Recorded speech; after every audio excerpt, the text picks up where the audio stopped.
Good morning. Today, I will be signing a disaster proclamation allowing the state to speed up the procurement of the immediate resources needed to help Chicago, Cook County, and other jurisdictions provide humanitarian assistance to the asylum seekers who are being sent to our state with no official advance notice. At the request of our local partner,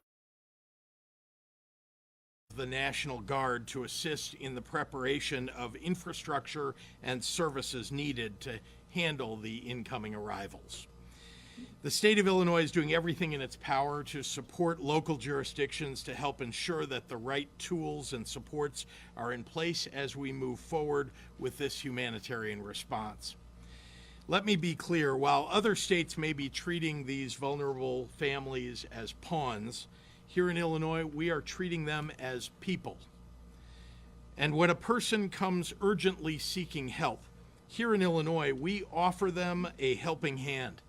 It's who we are, and it's the right thing to do. I know that there are some who are grumbling and upset that hotels or motels in their communities are opening their doors to strangers in need, arguing that they received short notice.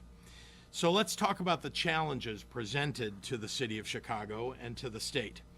Remember, the governor of the state of Texas is choosing not to notify the city or the state when he is sending busloads of families.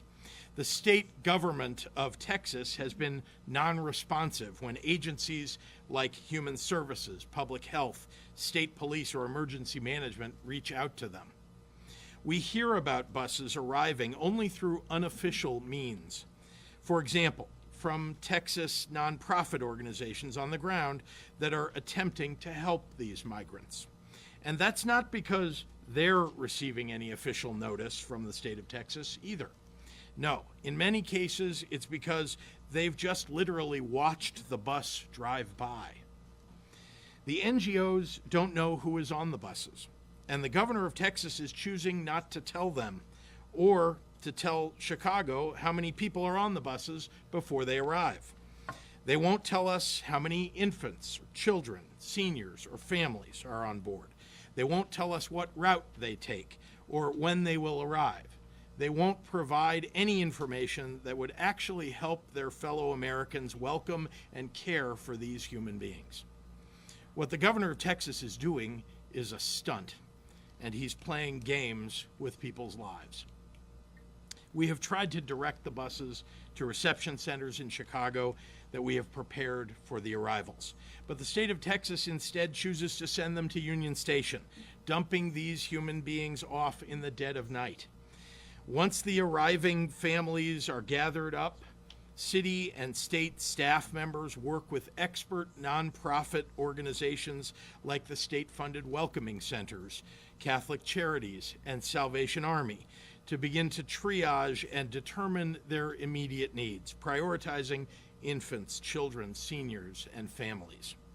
From the beginning, staff have worked day and night to find safe shelter and bring some sense of stability to vulnerable families after an arduous journey.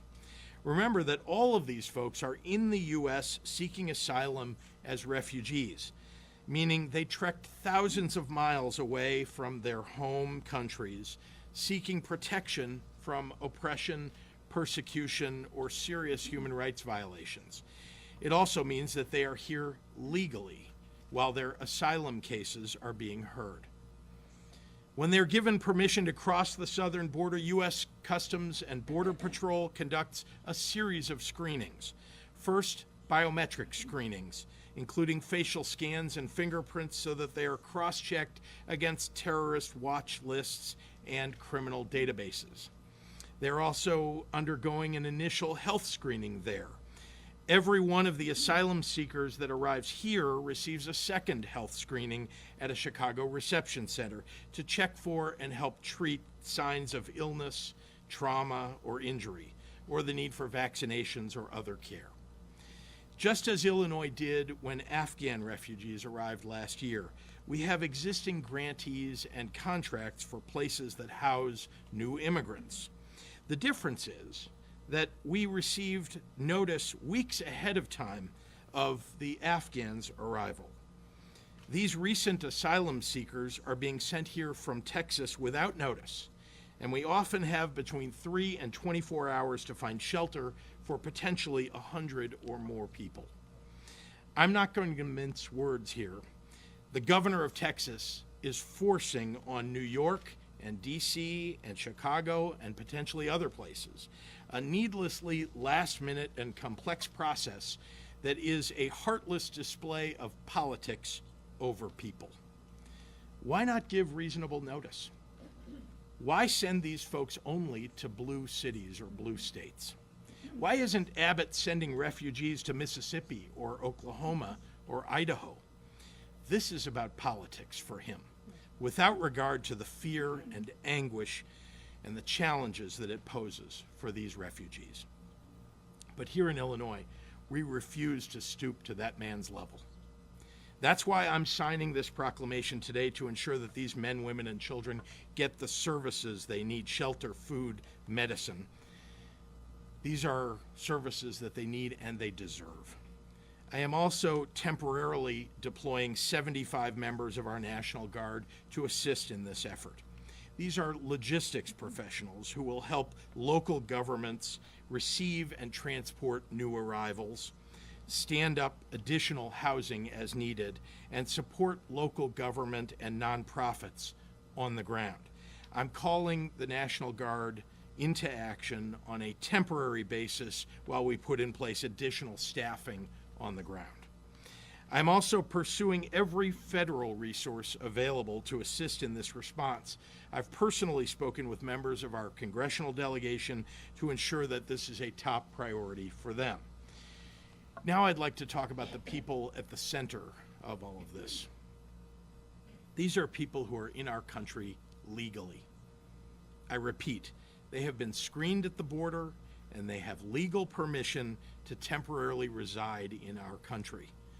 They are asylum seekers, fleeing oppression or persecution in their own countries. They have traveled for months, most often without enough food or medicine or support. Many have literally walked from Venezuela to the U.S. border, seeking safety for themselves and for their families. These are people who have not been accused of doing anything wrong. But upon arrival here, there have been some anti-immigrant people who have tried to label these refugees with vicious suspicions about drugs and guns, accusations of which there is literally not a shred of evidence. The arriving families are poor and they are people of color, and that's apparently all some people need to level baseless accusations. These asylum seekers are women and children, infants and the elderly, mothers and fathers. They are human beings like you and me. Some have a sponsor in Chicago who will care for them. Others have a sponsor elsewhere in the country, and they are moving on once they are rested up. Sometimes they arrive with just the clothes on their backs, the courage to have made this long journey to escape oppression in hopes that America, a land mostly of immigrants, will give them a new chance at peace and freedom. This is not a time to demonize human beings. This is a time to live up to our values.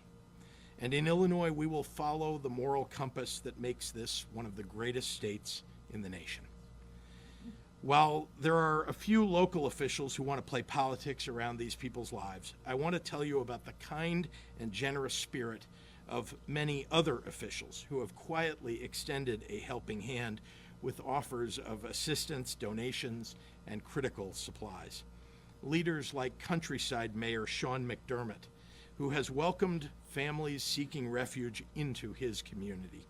He represents the Illinois that I know, one we can all be proud of. Finally, to Governor Greg Abbott. Now is the time to stop trying to sow the seeds of chaos, to put aside politics and focus on human rights. Communicate with us. Have your state agencies call us back. Spare us the unnecessary drama and let us go about the work to resettle these asylum seekers. If you intend to continue shipping people across the country, please offer us the basic courtesy of a week's notice or more before you send busloads so that we can give exhausted refugees, including elderly people, young mothers and their babies, and the immediate opportunity to attain some stability and peace. I want to thank our IDHS Secretary Grace Ho, our IDPH Director Samir Vora, Major General Rich Neely of the Illinois National Guard, and IEMA Director Alicia Tate-Nadeau for their steadfast leadership. I'm so honored to stand alongside Lieutenant Governor Stratton and members of the Latino Caucus as we work together to provide dignity for these arriving families. And of course, to our city and county leaders, Mayor Lori Lightfoot and President Tony Preckwinkle, I'm very pleased that the state can offer our support in your effort to support these asylum seekers. And with that, I'm pleased to turn the podium over to Mayor Lori Lightfoot. Mayor. Thank you.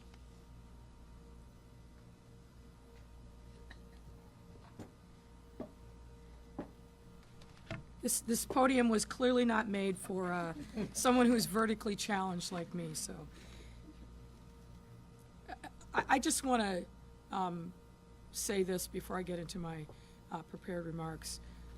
Governor, your leadership on this issue really is so critically important, and I'm so pleased to be working with you as a state leader. I have to say a special thanks to Secretary Ho. I have to say also to Deputy Governor Sal Flores, Madam President. Cook County has really been a tremendous partner in this work. A month ago, none of us thought that we'd be here, but I think the fact that the government at every level is working together in a coordinated fashion, and the unsung heroes who are working literally night and day, been on tireless calls to all hours of the night and day, that are at these facilities, literally sleeping there to make sure that the residents, that the migrants who are coming have the support that they need. I got to give a shout out to my team in the mayor's office, Nubia Willman, Rich Gaitis, Chief of Staff Sybil Madison, and so many others. This is what public service truly means.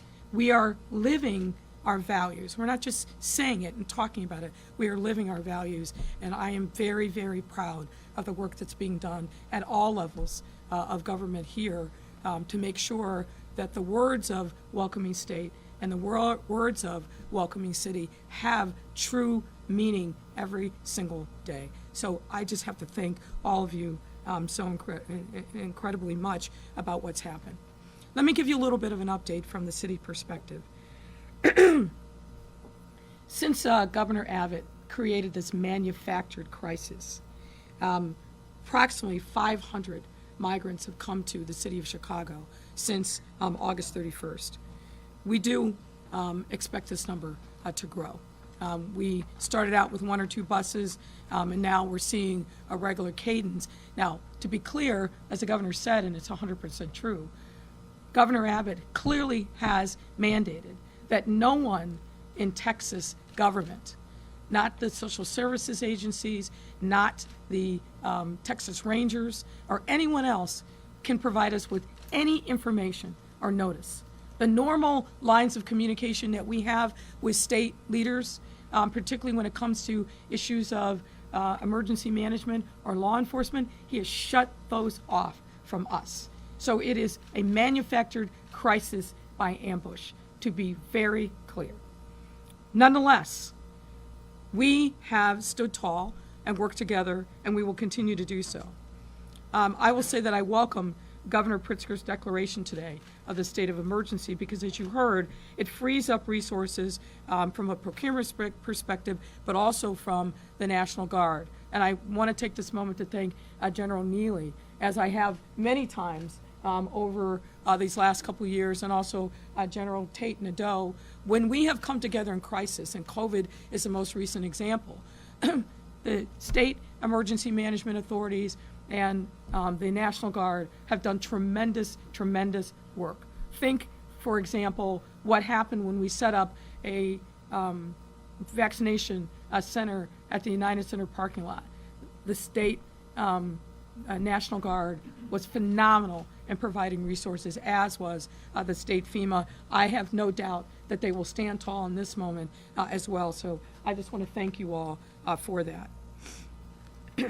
We need their support to help us organizing the provision of basic needs like food and medical support, and assisting us in the movement of people from place to place. This support will support our goal to provide these new arrivals with a warm welcome and allow them to figure out their next steps. I also want to highlight another point that the governor made. Now, Governor Abbott doesn't see the humanity in any of these people, but we do. And I think you heard that directly from Governor Pritzker. And we dare not lose sight of the fact that these are our brothers and sisters, that these folks have a right to be in a country, and that we have an obligation as a result of that to make sure that we stand up and provide support for them. As the governor said, some will be staying in the Chicagoland area. Some have already plans to go elsewhere in the country.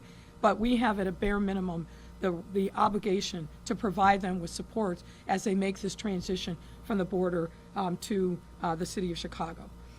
They have traveled, in many instances, 4 months on foot through difficult circumstances.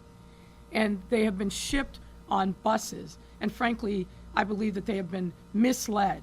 And the only option for them that they've been presented to by the folks in Texas is a free bus ride, because they're not providing any other option to them to go elsewhere into the country where many of them would prefer to go.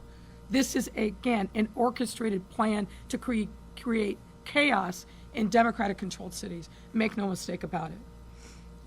We've seen pregnant women literally ready to give birth who've been provided next to no support on the buses, babies, elders, who continue to be treated in a callous manner until they get to the city of Chicago. It's unacceptable.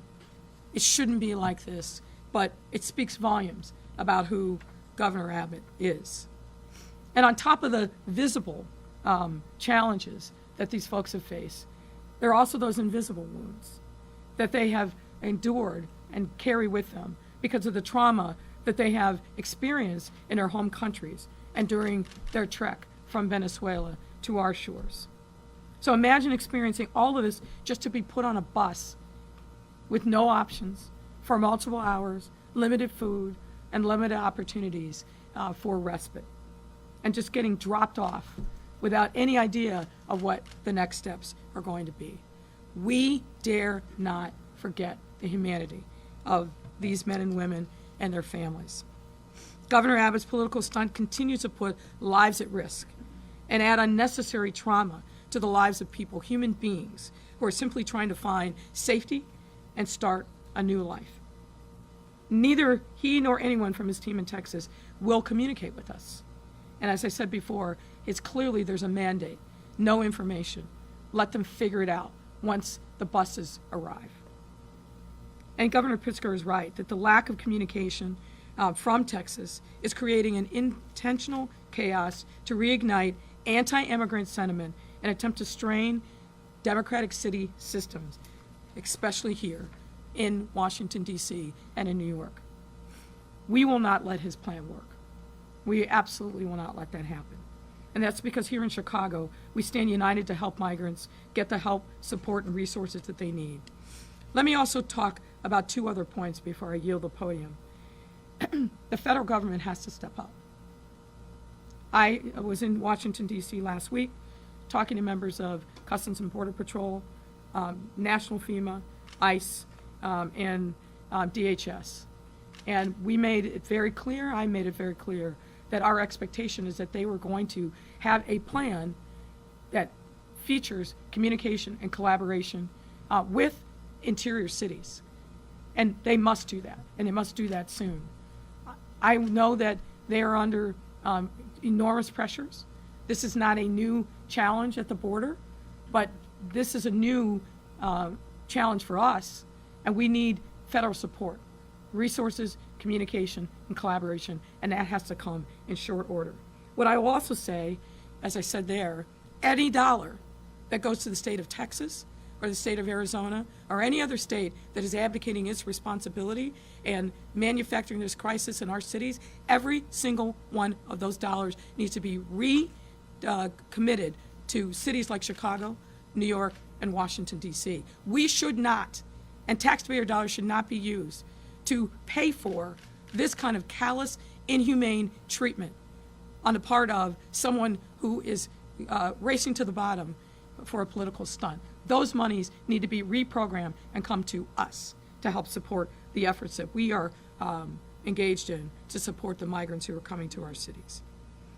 I also want to make sure that we continue to talk to, as I have, with our suburban mayors and village town presidents. I think we've had some productive conversations over the last few days, and we need to make sure that they are in the loop. No mayor wants folks coming to their city without advance notice to be able to ask all the questions and frankly be in a position to answer the questions of their residents. That is right and it's fair, and we're going to do our part to make sure that happens. So I will just say this. Thank goodness we live in a state with leadership at all levels that recognizes that we must do this work. As a person of faith, I believe that we must see God's presence in all human beings, that we cannot pick and choose, that we are all God's children, and we are all in different circumstances in the arc of our life, but for those who are vulnerable, who need our help, we must be there for them. That's what being a good Christian is. So Governor Abbott makes lots of proclamations about his faith and who he is. What he is doing is not in keeping with what I know of Christianity, what I know of being a person of faith. It is not. And you've seen that the actions have been denounced by lots of different religious leaders, and rightfully so. But once again, I just want to say thank you. Thanks to all the team at all levels that is doing incredible work to help support these residents in a time of need. And now I will turn it over to our great Lieutenant Governor, Governor Stratton. Lieutenant Governor Stratton.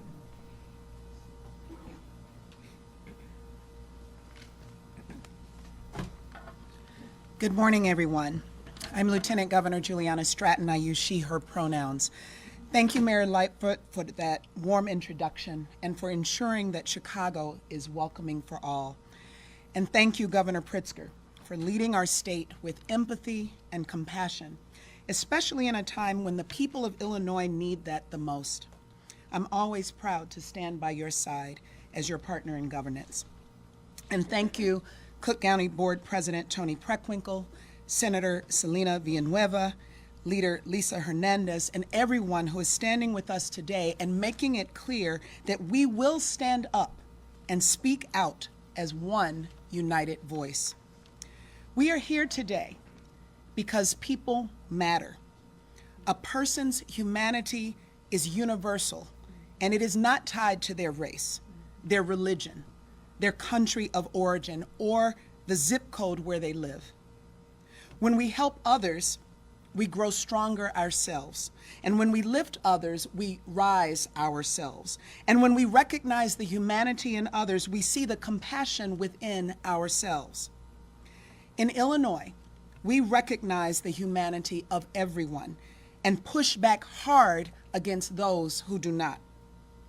In these tough times, we must commit to doing the right thing. Today and beyond, Illinois is doing just that.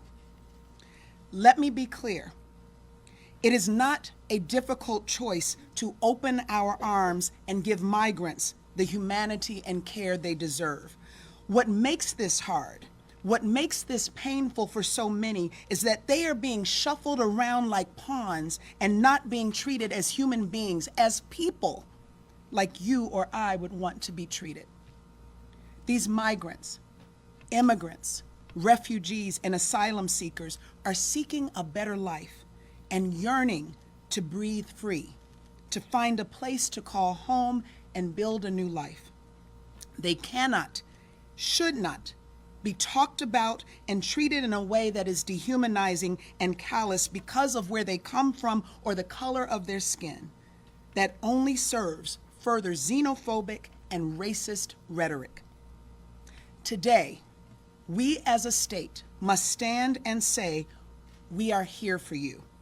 And honestly, that should be the reality everywhere. What Texas Governor Greg Abbott has done is wrong. But we will step up to set the record straight. Illinois welcomes you, and we stand with our immigrant communities to ensure our state is a home for everyone.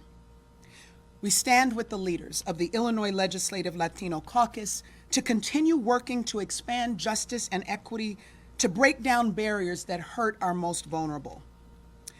And when others rely on fear-mongering and cruelty towards migrants, we will lead with heart and show that we cannot be knocked down because our diversity makes us stronger. Thank you, and I will now pass it over to Cook County Board President Toni Preckwinkle. Thank you, Lieutenant Governor Stratton, and good morning, everyone. I want to begin by thanking Governor Pritzker for hosting us today and for the strong partnership between the state and the county and the city as we've come together in our commitment to ensure a warm welcome to our newest residents. As each bus arrives, we stand together and say welcome. As I often note, Cook County government has a nearly 200-year history of providing critical services and meaningful assistance to those in need across all communities. We are proud to be a safe and welcoming county for all who choose to visit or reside here.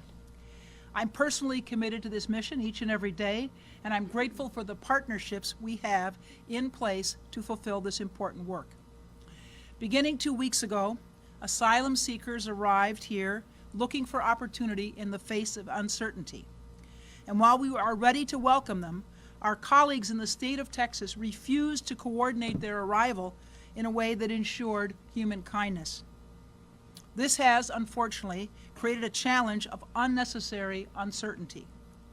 And Cook County has risen to that challenge, bringing the unique services of Cook County Health and the Cook County government to support this work, doing so in partnership and collaboration with the state and the city, putting the interests of individuals and families first to ensure their basic needs are met upon arrival. I'd like to say a particular thank you to the Cook County Department of Emergency Management and Regional Security Executive Director Ted Berger and his team for providing coordination and support with our city, state, and federal and not-for-profit partners. I'm also grateful for Cook County's deployment of personnel and resources to assist the city of Chicago and the state of Illinois, working collaboratively to identify solutions on the limited notice we've been given during this challenging circumstance. I also want to extend my gratitude to the Chief Executive Officer of Cook County Health, Israel Rocha, and Ileana Mora, Chief Operating Officer of Ambulatory Services at Cook County Health, for their tireless efforts to provide screenings, primary care, vaccinations, and other medical services to our new arrivals. In the coming days and weeks, Cook County government continues to work side by side with our partners and newest residents to make sure that their needs are met. It's a privilege to continue the county's long-held commitment to immigrants in our community. And now I'd like to welcome to the podium Secretary Ho.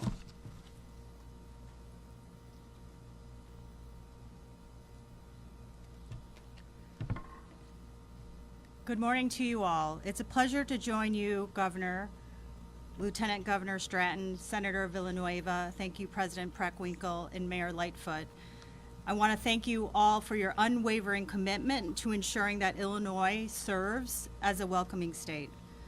Since August 31st, when the first 2 buses arrived, we've been working with the City of Chicago and Cook County to respond to the needs of babies, pregnant women, children, teens, adults, and older people. And we have been unnecessarily scrambling to ensure that they have a safe place to sleep, food, baby formula, health care, and other basic supports.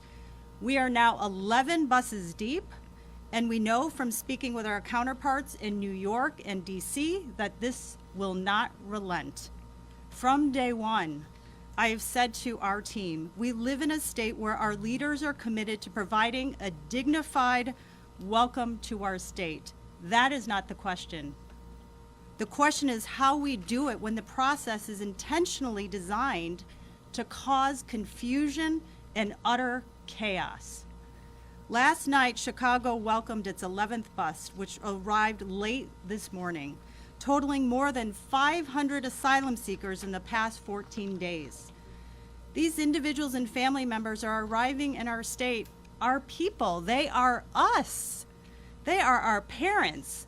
They are our grandparents or our great-grandparents who are fleeing terror or violence and are seeking something better in our country for themselves and their children.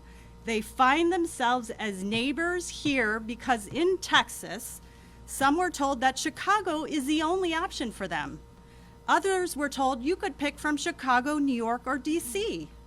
Some were told to pick Chicago in Illinois because we are welcoming here and we have more job opportunities. Within a blink of an eye, within moments, they are asked to make a life decision, and they do it. They make a life choice that led them to our state. We at the Department of Human Services are naming our efforts here, welcoming with dignity. Human dignity is the least we can promise. Our teams, both city and state, have worked tirelessly for 2 weeks to do that. Today, the state of Illinois, our governor, is using his authority to bring and accelerate resources for us to meet that promise of dignity. We will utilize the National Guard's men and women to relieve staff who have been working around the clock in hotels to scale up until we can get ahead of this, build the infrastructure to sustain the effort. We will look to other welcoming communities through our state to also help resettle these individuals. I have seen the laughter of these children, the smiles of these babies, the relief in the eyes of parents. They are joyful, they are fearful, they are expectant and cautiously hopeful, but they are absolutely full of promise. The adults want to work, the children want to learn and play and draw. They want to play soccer and they want to feel safe. So there have been many questions about how we've identified hotel rooms.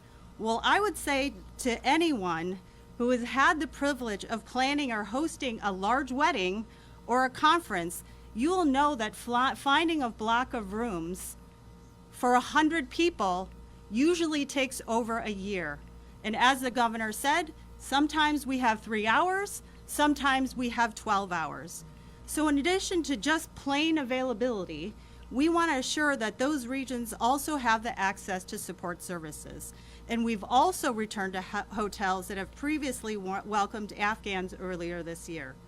With support from the National Guard, we can work ahead more strategically and build up shelter capacity and other types of settings.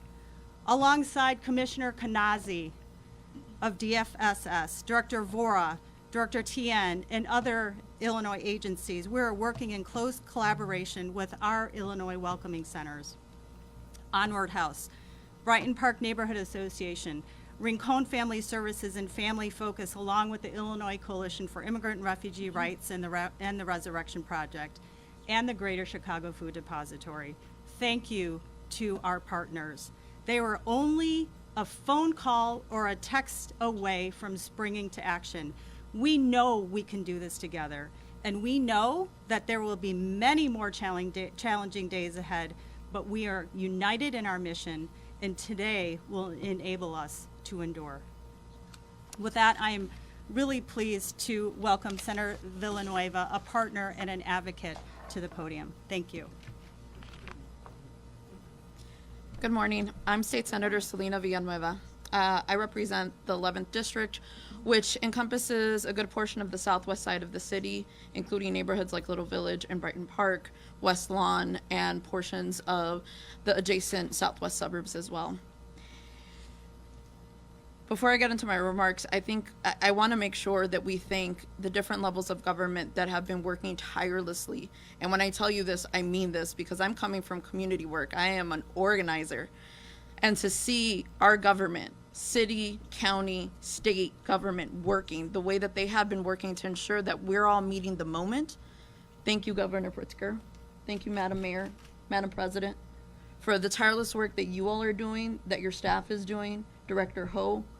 There's so many incredible people and staffs and volunteers and staff at community-based organizations, our welcoming centers that are meeting the moment every single moment. As we are sitting here having this press conference, who are there making sure that there are people that are present, welcoming those buses that are getting here, that are making sure that the people that are arriving into our city are getting the medical support that they need. They're there making sure that they have food to eat and that they have a roof over their heads. We are on the eve of Hispanic Heritage Month, which starts tomorrow. A month that is meant to celebrate and to highlight the accomplishments, but also the culture, our heritage of Latinos in the United States. We're on the eve of a very big month for those of us in the Latino caucus, of a lot of celebrations, but a lot of reflection. This past weekend, I was with my community in Little Village celebrating the 51st year of the 26th Mexican Independence Day Parade. 51 years. And let me tell you, Latino communities have been here longer than that. Immigrants have been here longer than that in this country and in this city. But 51 years.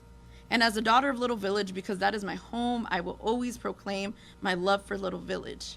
I shared a story at the breakfast before the parade of when I was a young girl walking out of a grocery store in Little Village with my mom. And we ran into a man, a Mexican man, asking my mom if she could spare a couple of pesos for some tacos.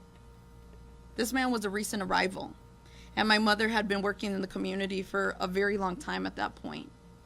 And instead of my mother just walking by and saying and ignoring the man, my mother stopped and actually talked to him about 10-15 minutes to get his story, to understand how he got here, where he was living, to make sure that he was okay. What she found out was that he was living in a garage with about 4 or 5 other men, recent arrivals who had come to this country, had no money, and that's why they were out in the street begging for food, begging for a little bit of pesos in order to buy some tacos. My mother, instead of walking away and saying, I don't have anything, because again, we were a working class family, said, here's some money, but I'm going to take it to an extra step, because she was working at a community-based organization, and said, we're going to get you resources. Because this little bit of money I can give you right now, it's going to last you a day, less than that. But the resources that we can provide you at the organization that I work with can last you a lot more and help you build a life here. These are the same people that are coming to our city right now. The same people that are asking to come into this country looking for opportunities because they're fleeing a variety of issues that our families also fled when they came here. Whether it's poverty, whether it's violence, whether it's a lack of job opportunities, whether it's just struggling to survive, they are coming here for many of the same reasons why the rest of our families came here. I'm here standing in representation of the Latino caucus, a Latino caucus in the state that has fought alongside the governor to ensure that Illinois is literally the most welcoming state in our country. And we do it, yes, because of our proximity to our immigration stories. I know how my parents and my grandparents got into this country. I know that my grandfather was a bracero. I know the struggles that they had, the racism that they faced. And the reality is the racism that we continue to face. The xenophobia, the hatred, but that is not how we meet our brothers and sisters who are asking us for help. I've seen the best in our citizens, the best of our residents, when we've been there for the Afghan refugees who came to this country, the Ukrainian refugees that came to this country, the amount of people that have sent donations, the amount of people that have signed up to volunteers, that is the best of us. And that's what we're here trying to do with government, with community organizations, with community at large who have also stepped up and donated and said, hey, we're here to help. I'm grateful for the governor for making sure that we're trying to bring in the resources, as Governor Abbott has decided that he wants to wash his hands clean of this, as though you can wash your hand clean of humanity. I won't talk about Texas because the reality is I'm very proud to be from Illinois. I'm very proud to have the governor that I have, the representation that we have of people that are fighting to ensure that the voices of the people that are coming from our communities are heard. And I'm glad that we get to have the conversations and plan together to ensure that we are meeting the moment and making sure that people are being received in language, with language competent individuals and support, making sure that people are culturally competent in what's going on and understanding the traumas that people arriving to this country have gone through. I'm proud to be able to continue to do this work because this is what we do as human beings. This is what we do when we actually demonstrate our values and our beliefs. We support each other. Thank you. And with that, I'd like to welcome Governor Pritzker back up to the podium.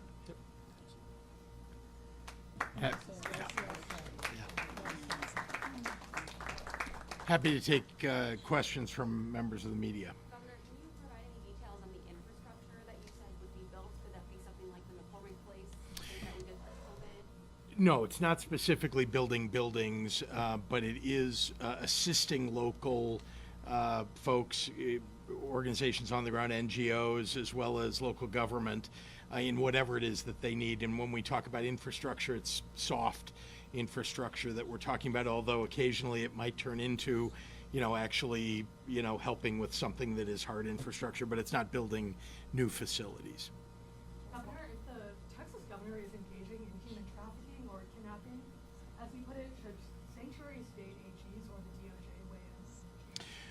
Well, we are still examining and interviewing the folks who have come to Illinois and listening to their stories about whether or not they willingly got on these buses, knew where they were going, were given the information appropriate, and the legal authorities in the state of Illinois, specifically our Attorney General, the General Counsel's office, and the Governor's office, the Corporation Counsel for the City of Chicago, all looking into whether or not there is criminal liability for what they've done.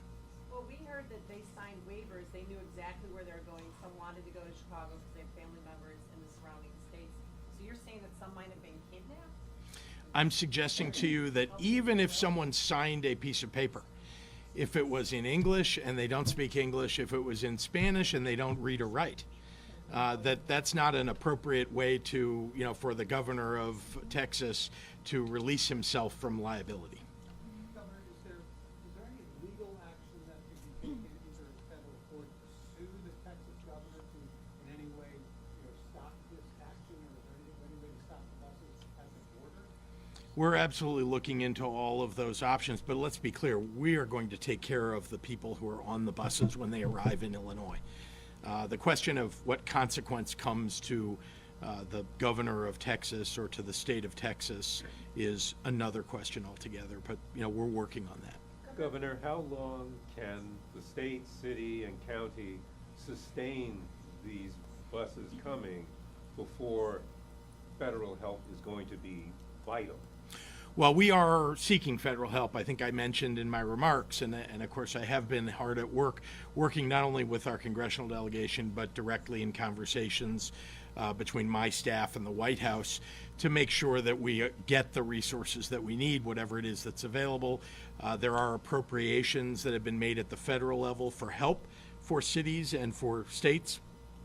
DC received some, New York received some. We're trying to access those resources and anything else that the federal government will give us, but we're working hard to make sure that we get resources so we can sustain the provision of services for these folks. But are you at any point, or are you coming to a point where you're going to either have to go to the legislature or the city, come to the city council and ask for more money to sustain this effort? I can't speak for the city, but I can say at least at the state level at the moment that's not the case. We have resources. We built welcoming centers. We have funds for welcoming centers and for all the provision of human services in the state. But absolutely, there is a point at which that we wouldn't have the resources to continue. And you've seen thousands and thousands arriving in New York and in DC And it's an enormous burden on those cities. Mayor, do you want to talk about that?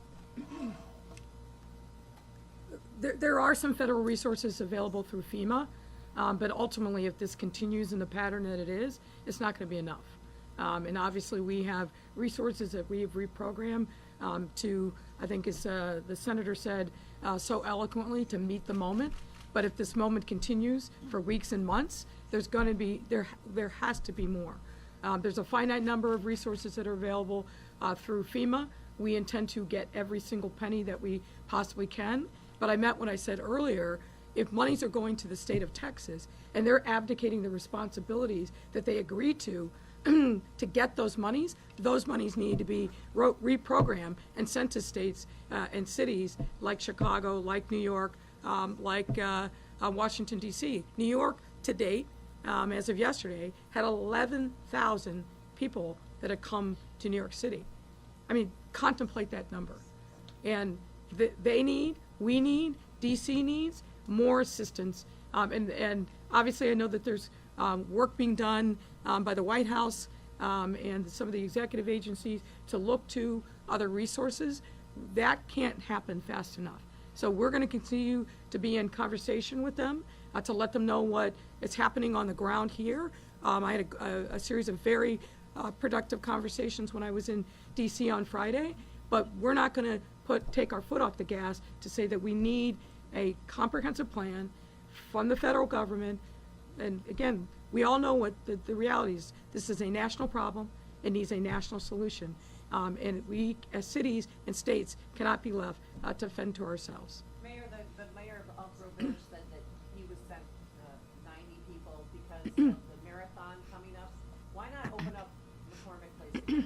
Well, If we keep 11,000, say as many as I wouldn't put those two things together. I've had very productive conversations with both the mayor of Elk Grove Village and the mayor of Burr Ridge.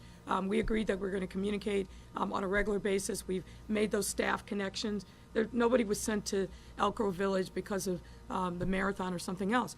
Look, the reality is we have a finite number of resources here in the city of Chicago, in the county of Cook. And so there will be a need to expand the number of communities across the state that may have to step up. And as you heard from Secretary Ho, in the first instance, the plan is going back to hotels and other spaces that have welcomed other refugees that have come to Chicago. But this has got to be something that we are in deep communication and collaboration with our partners across the region, because that's what the time demands. Last question. Mayor But I might add, just with 3 to 12 hours notice, 3 to 24 hours notice, that's a difficult thing to do, to communicate across the entire region in such a short period of time. Yeah. Governor Pritzker, does anything in the Safety Act need to be changed before January 1st? And do you want any specific changes?